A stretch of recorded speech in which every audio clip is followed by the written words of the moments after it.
கார்த்தி தீபா சீரியலில் இப்போ ஒரு அட்டகாசமான எபிசோட் வந்திருக்கு. ஸ்கிப் பண்ணாமல் ஃபுல்லோடையும் கேளுங்க. அதுக்கு நான் அந்த வீடியோ பிடிச்சிருந்துச்சுன்னா லைக் பண்ண பாருங்கள். ரொம்ப பிடிச்சிருந்துச்சுன்னா நம்ம சேனலுக்கு வந்து சப்ஸ்கிரைப் பண்ணி கண்டினியூஸாக ஆதரவு தாங்க. நம்ம தீபா வந்து புது வீட்டுக்கு வந்து கூப்பிட்றாங்க. சரி வாங்கன்னு சொல்லிட்டு அபிராமி அம்மாலேருந்து எல்லாரும் வந்து தீபா வந்து கூட்டிகிட்டு அப்படியே அந்த புது வீட்டுக்கு வந்து போயிட்டுருக்காங்க.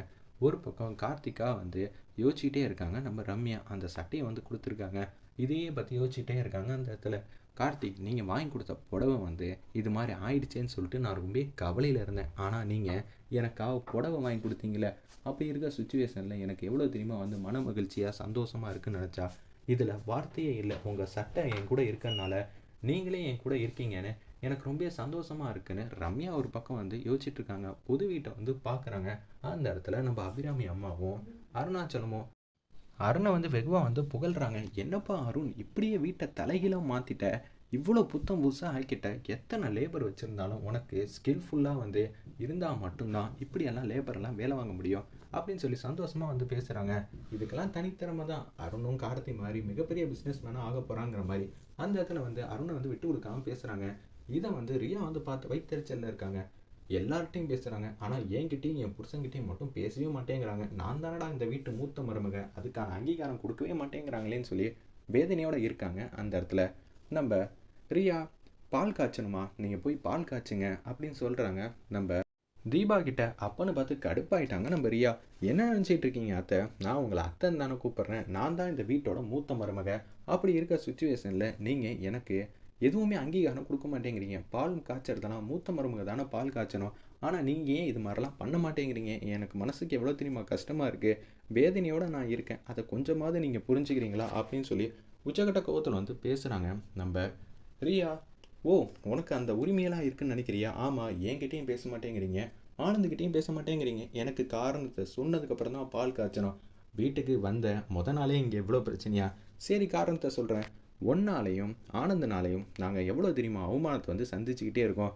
என்ன, உங்கள் பையன் ரெண்டாவதாக கல்யாணம் பண்ணிட்டு வந்துட்டானாமே, மீனாட்சிக்கு என்ன தான் பிரச்சனை, அவன் நல்லபடியாக தானே இருந்தான்னு சொல்லி கண்ணா அப்படின்னு எல்லாரும் கேட்குறாங்க. ஒன்றால் அப்பாவி பொண்ணு மீனாட்சிக்கு கெட்ட பேர் தான் வந்து நிற்கிது. இதை நான் என்னன்னு சொல்கிறது, என்னால் ஒன்றும் சொல்ல முடியல. அப்படி இருக்க சுச்சுவேஷனில் நீ எல்லாம் வாயை திறக்க தகுதி இருக்கா? நீயே இங்கே தேவையில்லாமல் தான் இருக்க.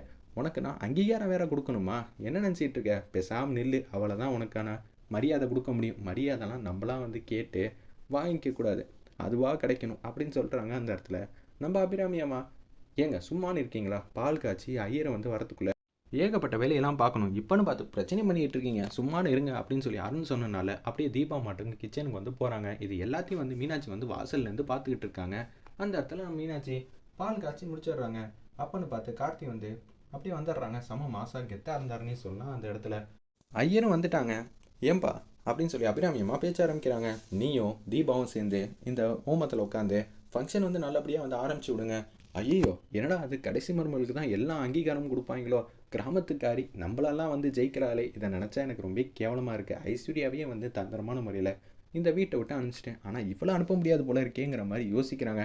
யாருக்கு தெரியும், இந்த வீட்டையும் வந்து தீபா பேரில் கூட வாங்கியிருக்கலாங்கிற மாதிரி தான் யோசிக்கிறாங்க. அந்த இடத்துல நம்ம ரியா அப்பன்னு பார்த்து கார்த்தி வந்து கேட்குறாங்க. அம்மா பெரியவங்க, நீங்கள் 2 பேர் இருக்கீங்க, எங்களை உட்கார சொல்கிறலாம் கரெக்ட் இல்லைம்மா, ரொம்ப தப்பு.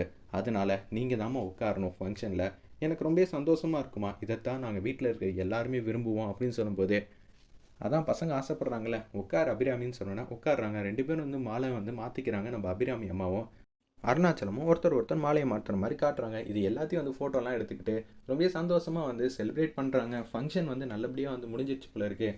தீபா, இந்த வீட்டுக்கான அங்கீகாரத்தை நீ தாம்மா எடுத்துக்கணும். அது மட்டும் இல்லாமல் அந்த ஃபங்க்ஷன் வந்து கோலாகலமாக நடந்துக்கிட்ட, இந்த வீட்டோட பொறுப்பு எல்லாம் நீ தான் பார்த்துக்கணும்.